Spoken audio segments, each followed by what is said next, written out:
David, morning. Morning, sir. Can you just tell us about your favourite book that you've been reading? My favourite book?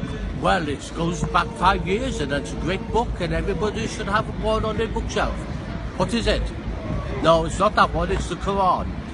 How I got introduced to the Quran was I was on the plane coming back from New York.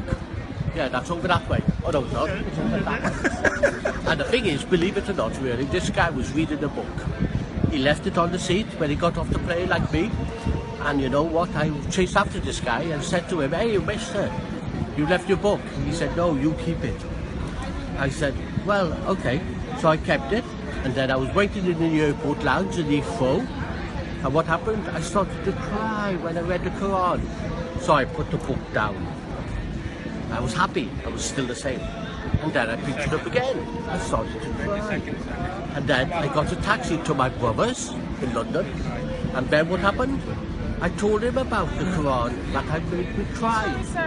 And do you know what? Just a moment. And then what happened was really, he said, "Don't speak of nonsense things, don't speak of things." I said, "Well, the thing is really, why am I crying?" And then he said, "Go next door." So I went next door, and who was there? The man that was on the plane. And the thing is, name a number, any number. The thing is, I'm not selling that Quran for £20 million or £20,000. I read it twice a day, and not only that, I keep it under my pillow. And you also read it to people as well, don't you? I do, and I'm just going to go with that. And not only that, as an activity coordinator working with people with dementia, I read it to them.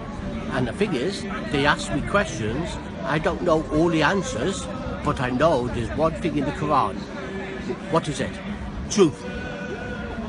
And if you was lost in the desert, or you was lost somewhere in town, you'd ask somebody away.